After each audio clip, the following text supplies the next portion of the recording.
नमस्कार, मैं हूं पंकज सिंह। हमारा उद्देश्य है राष्ट्र से स्नेह, राष्ट्र का सम्मान। अब देखते हैं आज दिन भर की टॉप हेडलाइन।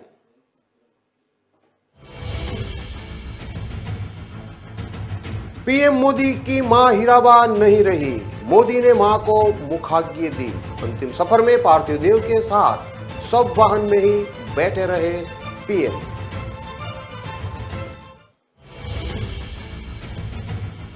राजस्थान में पागल कुत्ते ने 35 लोगों को काटा, 10 कॉलोनियों में जो दिखा उसे नोचा, फिर हॉस्पिटल में घुसा, 3 घंटे तक बनी रही दहशत।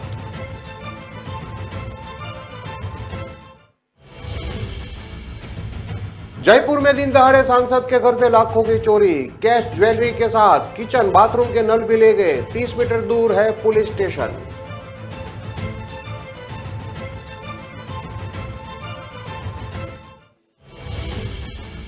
पेपर लीक मास्टरमाइंड का दावा, आरएएस पेपर भी दिला सकता हूं। 3 महिला अभ्यर्थी के पति ने और 4 के पेरेंट्स ने किया था पेपर का सौदा।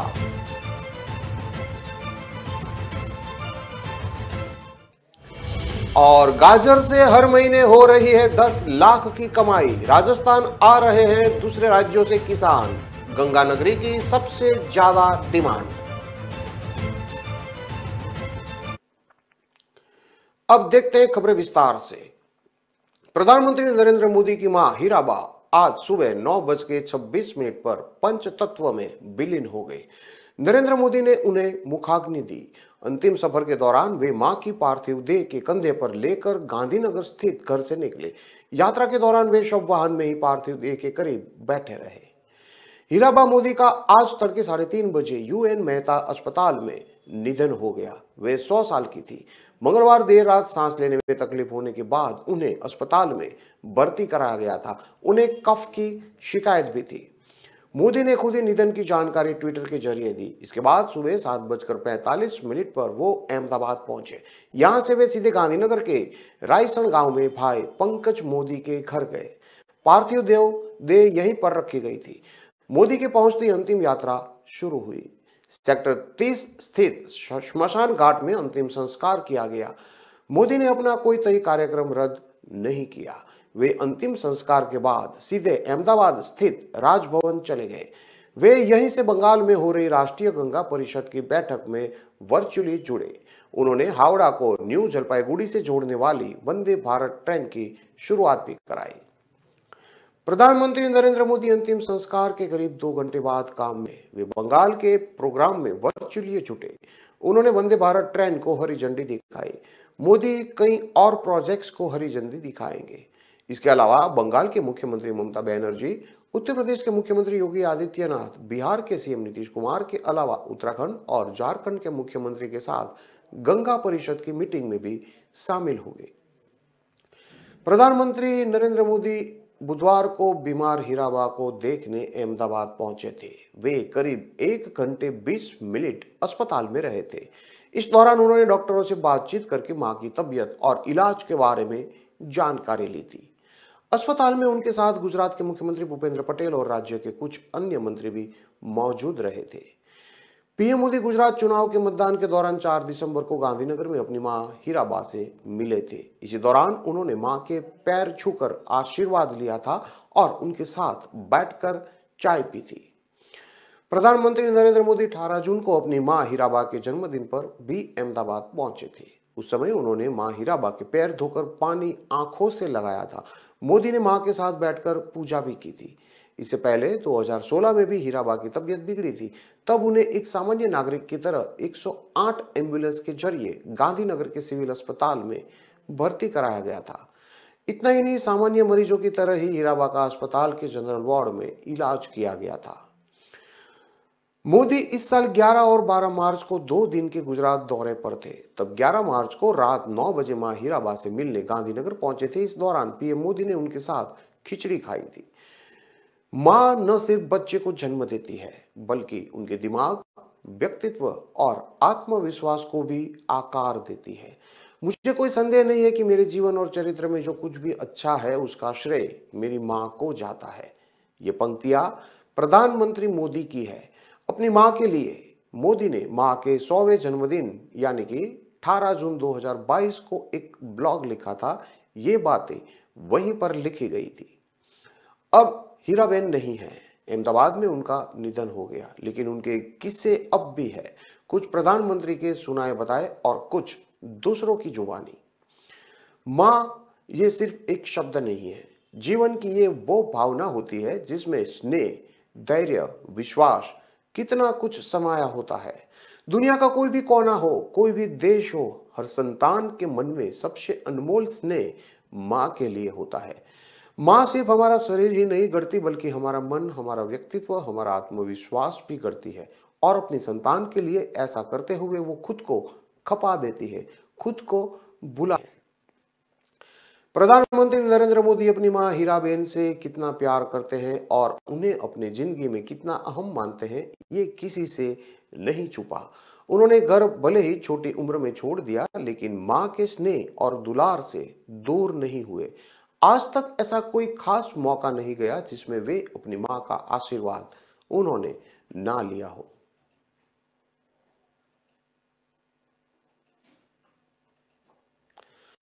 बाढ़ में पागल कुत्ते की 3 घंटे तक दहशत रही। उसने 35 लोगों को काट कर घायल कर दिया। रास्ते में जिसे देखा उसे नौचता गया। देखते ही देखते शहर के जिला अस्पताल की इमरजेंसी में घायलों की भीड़ बढ़ने लगी। हॉस्पिटल प्रबंधन अलर्ट हुआ, नगर परिषद को सूचना दी गई। घटना गुरुवार शाम 6 बजे के आसपास की है। करीब 3 घंटे की मशक्कत के बाद 10-15 लोगों की टीम ने कुत्ते को काबू में किया। वह जिला अस्पताल के ही सर्जिकल वार्ड में घुस आया था। बताया जा रहा है कि कुत्ता पागल हो गया था, इसलिए जो मिला उसी पर हमला किया। नगर परिषद की टीम ने बताया कि कुत्ते को पकड़ने के बाद उसकी मौत हो गई है।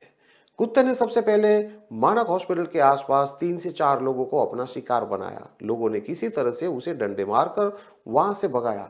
इसके बाद वह वैद्यराज की गली, girls school road, high school road, सेवा सदन के पास, कल्याणपुरा, हॉस्पिटल परिसर, रॉय कॉलोनी, सिंधी धर्मशाला, एमबीसी गर्ल्स कॉलेज और उसके आसपास इलाकों में उत्पात मचाता रहा। स्थानीय लोगों ने बताया कि बाइक पर निकलने वालों पर भी कुत्ते ने हमला कर दिया। करीब 10 मोहल्ले के लोगों पर उसने अटैक किया। ये सारी कॉलोनियां करीब आधा किलोमीटर एरिया में है। शाम का समय था तो बच्चे भी घर के बाहर खेल रहे थे। जैसे ही पागल कुत्ते की सूचना मिली तो बच्चे, महिलाएं, बुजुर्ग अपने अपने घरों में बंद हो गए। कुछ लोग डंडे लेकर इलाके में पहरेदारी करते भी नजर आए। अस्पताल का स्टोर रूम भी खुलवाना पड़ा था। कुत्ते के हमले से दर्द से कहारते लोग अस्पताल पहुंचने लगे। मरीजों की बढ़ती संख्या को देखते हुए पीएमओ BL मंसूरिया की हॉस्पिटल पहुंचे। इमरजेंसी में रखी टीटी और रेबीज डोज खत्म होने पर स्टोर रूम तक खुलवाना पड़ा।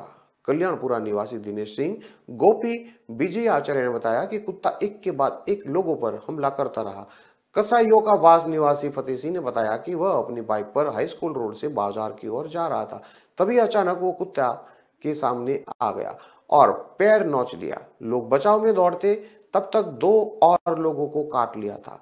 कुत्ते के काटने से 2 महिला और 2 बुजुर्ग महिला के अलावा 31 युवक घायल हुए हैं। हालांकि सभी को प्राथमिक उपचार के बाद अस्पताल से छुट्टी दे दी गई है।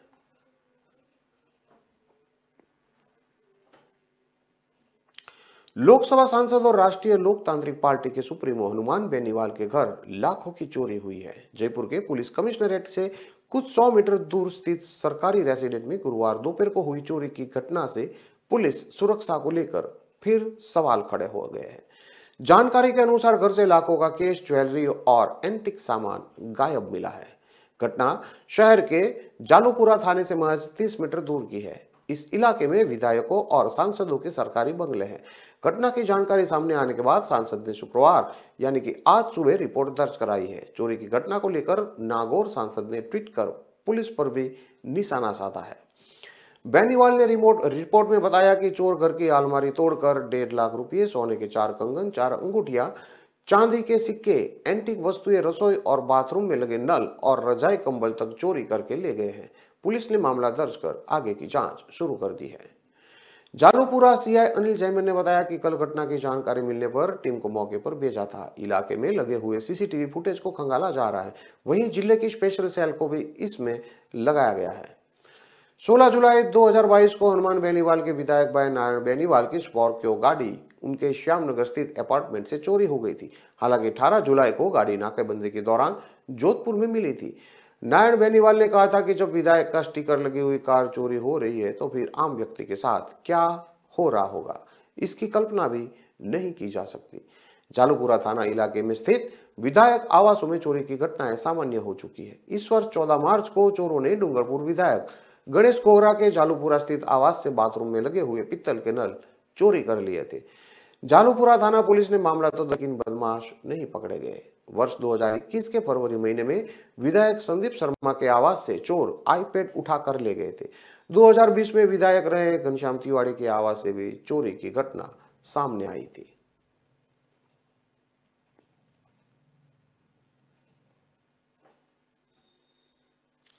राजस्थान में सीनियर टीचर भर्ती पेपर लीक मामले में फरार चल रहा भूपेंद्र सारण पहले भी पेपर लीक मामले में शामिल रह चुका है। पुलिस सूत्रों की माने तो सारण लगभग हर सरकारी एग्जाम के पेपर लीक करने का दावा करता था। उदयपुर में पकड़े गए हेडमास्टर सुरेश बिश्नोई से पुलिस पूछताछ में ये बात सामने आई है। भूपेंद्र सारण सुरेश बिश्नोई से कहता था, तुम्हें जो पेपर चाहिए मेरे से ले लेना। उसने RAS का पेपर तक दिलवाने का दावा किया था। फिलहाल पुलिस हर पहलू पर जांच कर रही है। पुलिस को शक है कि कहीं भूपेंद्र सारण सुरेश बिश्नोई को बरगला तो नहीं रहा था। सीनियर टीचर भर्ती पेपर भी एग्जाम से पहले उसने ही सुरेश को उपलब्ध कराया था। इसको लेकर दोनों के बीच करोड़ों रुपए की डील होने की भी बात सामने आ रही है। पुलिस पूछताछ में सुरेश बिश्नोई ने एग्जाम से पहले पेपर 5 से 10 लाख रुपए में अभ्यर्थियों को बेचने की बात कबूली थी।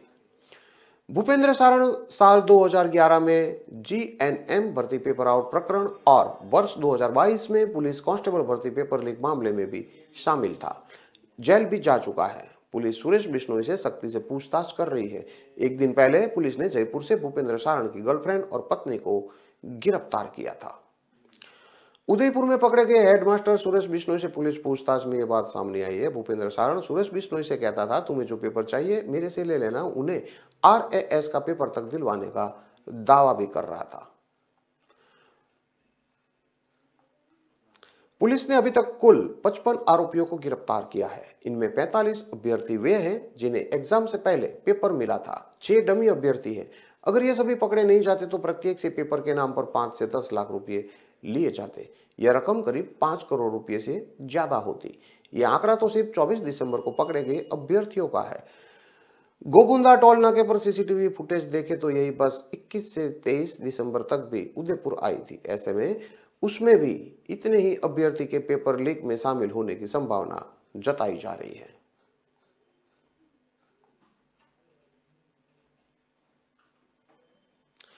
श्री गंगानगर जिला, इसे राजस्थान का पंजाब, राजस्थान का अन्नदाता और अन्य का कटोरा भी कहा जाता है। पंजाब और पाकिस्तान से लगते इस जिले में जब गर्मी पड़ती है तो लाई बरसती है, ठंड पड़ती है तो पारा माइनस में चला जाता है। इंदिरा गांधी नहर ने इस रेगिस्तान जिले की तकदीर बदली और सिंचित होकर टोमेट मिट्टी ने गेहूं, चना और गन्ना खूब उपजाया।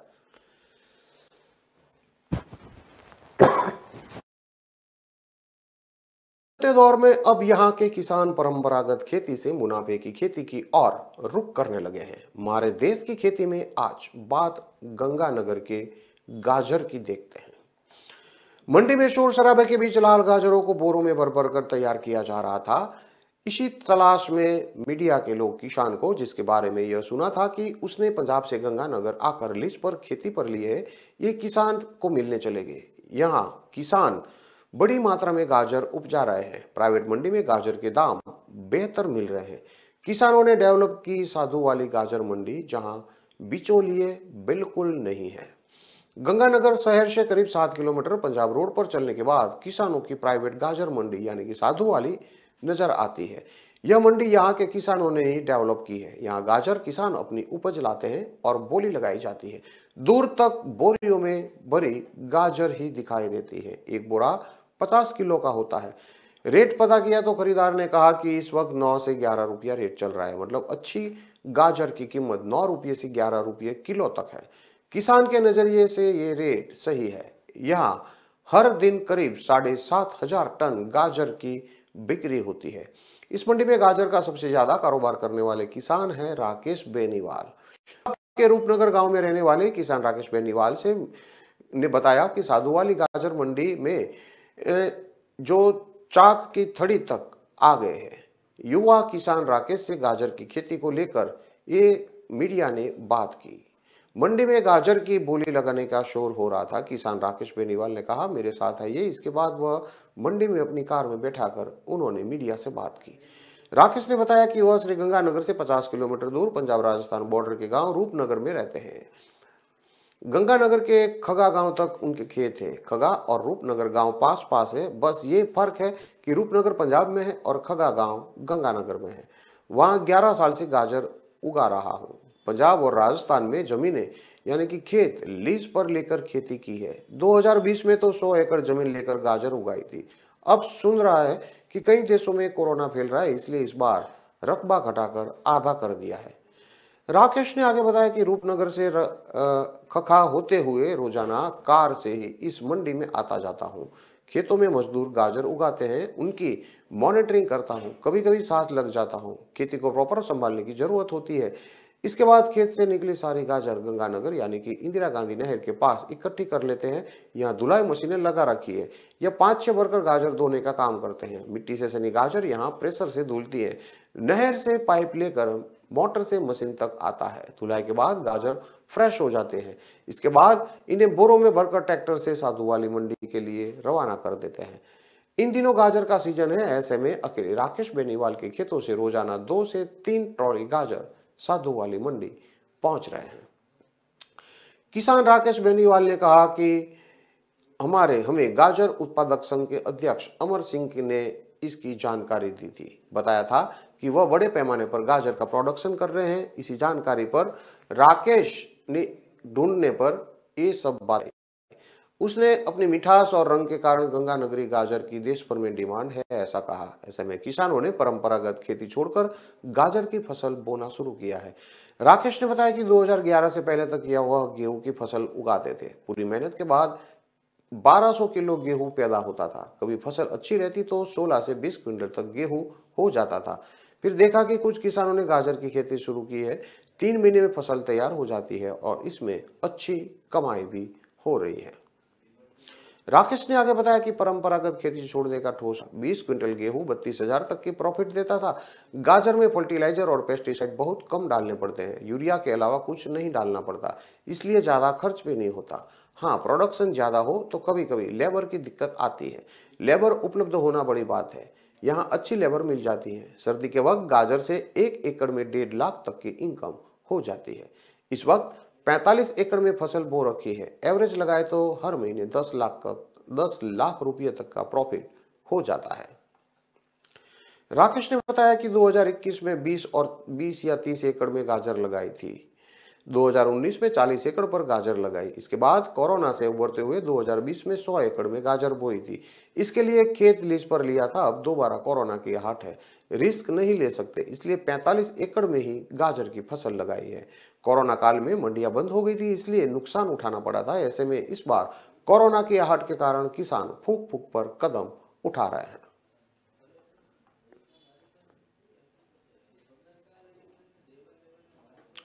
खबरों में लेते हैं अब एक छोटा सा विराम।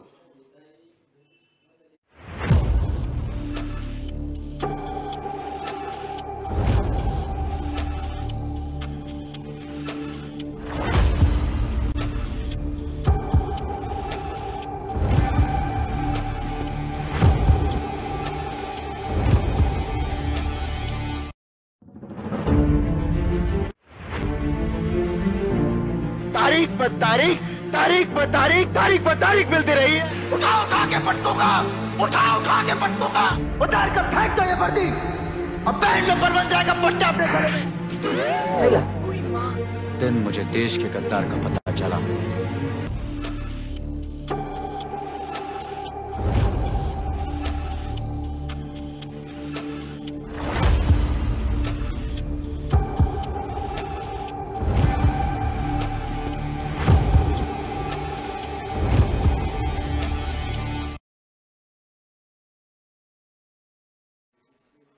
विराम के बाद एक बार फिर से आपका स्वागत है। अब देखते हैं आगे की और खबरें।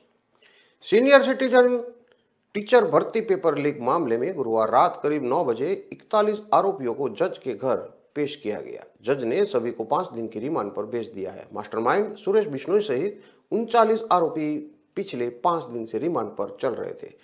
हिरणमगरी पुलिस द्वारा बीती रात गिरफ्तार किए गए 2 आरोपियों को भी इनके साथ कोर्ट में पेश किया गया। इसमें महिला अभ्यर्थी का पिता सुखराम बिश्नोई और उसका चालक शामिल है। पुलिस सुरेश बिश्नोई सहित सभी आरोपियों से लगातार पूछताछ कर रही है। इस मामले में शामिल उनके रिश्तेदारों और अभिभावकों पर भी कार्रवाई की तैयारी की जा रही है। उदयपुर एसपी विकास शर्मा ने बताया कि पुलिस बुधवार को आरोपी सरोज खाखोर के पिता और चालक को पेपर लीक गिरोह से साठगांठ कर अपनी बेटी को पेपर उपलब्ध कराने के आरोप में गिरफ्तार किया था, जिसके बाद अब तक कुल 57 लोग इस मामले में गिरफ्तार हो चुके हैं। आपको बता दें कि 24 दिसंबर को उदयपुर पुलिस द्वारा बेकरिया थाना इलाके में एक बस में 44 लोगों को गिरफ्तार किया गया था, जिसके बाद उनसे मिली जानकारी के आधार पर पुलिस ने अगले दिन 10 और आरोपियों को गिरफ्तार किया था।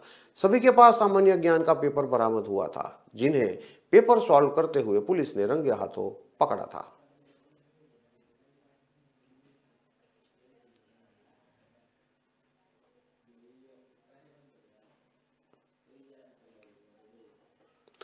मुरैना के पहाड़गढ़ में पुलिस थाने के ठीक पीछे सीएम राइस स्कूल बनाया जा रहा है। निर्माण में चंबल से अवैध तरीके से निकाली गई रेत का इस्तेमाल हो रहा है। काफी तादाद में रेत का अवैध भंडारण किया गया है। स्थानीय लोगों ने नाम नहीं बताने की शर्त पर मीडिया को बताया कि रेत कैलारसन मेन रोड और धनकुड़ा नहर के किनारे से परिवहन कर लाई जा रही है। आपको बता दें कि सीएम राइस स्कूल सरकार की महत्वाकांक्षी योजना है। मकसद है प्राइवेट स्कूल की तरह सरकारी स्कूल बनाना। लोगों का आरोप है कि पिछले दिनों टेंटरा थाना प्रभारी ने जिस प्रकार से रेत माफिया का पक्ष लेते हुए वन विभाग के आरक्षक के साथ मारपीट की और ट्रैक्टर ट्रॉली को वन अमले से छुड़ाकर माफिया को थमा दिया था, उससे यह स्पष्ट हो गया है कि पुलिस और वन विभाग की भगत से रेत का अवैध कारोबार चल रहा है।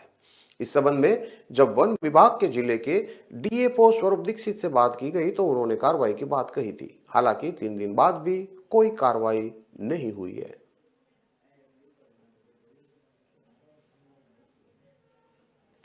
देश विदेश में बेशकीमती हीरो के लिए विख्यात मध्य प्रदेश के पन्ना जिले में एक और शख्स की किस्मत चमकी है।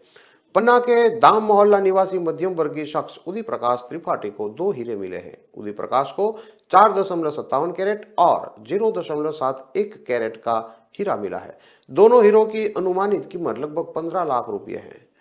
उदय प्रकाश ने बताया कि उन्होंने महामती श्री प्राणनाथ जी से बेटी की शादी करने के लिए हीरा मिलने की मन्नत मांगी थी।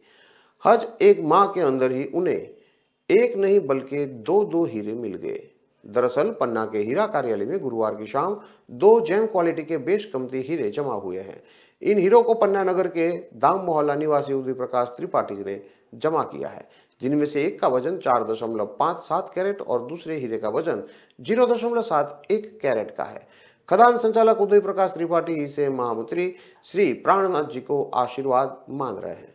उन्होंने बताया कि बीते महीने उनकी बेटी की शादी तय हुई थी। पैसों के अभाव की वजह से शादी करने में परेशानी समझ आ रही थी, लेकिन उन्होंने महामंत्री श्री प्राणनाथ जी से प्रार्थना की थी। बेटी की शादी करने के लिए हीरा मिलने की मन्नत मांगी थी। उनकी मन्नत पूरी हुई है। उन्होंने दहलान चौकी के जयपाल पाल के खेत में संचालित खदान में एक साथ 2 हीरे मिले हैं, जिन्हें हीरा कार्यालय में जमा किया है। उन्होंने बताया कि खदान में मजदूरों के साथ मिलकर वह खुद मेहनत करते थे। करीब 2 महीने से लगातार खदान में कड़ी मेहनत कर रहे थे। अब हीरा मिलने से पूरी परेशानी दूर हो जाएगी, बेटी की शादी हो जाएगी और बच्चों की पढ़ाई भी अब अच्छे से हो पाएगी। हीरा पार्क की अनूप सिंह ने बताया कि दोनों हीरे जेम क्वालिटी के हैं, जिन्हें आगामी नीलामी में रखा जाएगा, जिसे प्राप्त होने वाली राशि से 12% शासन की रॉयल्टी और 1% टैक्स काटकर बाकी रकम हीरा धारक उदय प्रकाश त्रिपाठी के खाते में डाल दी जाएगी।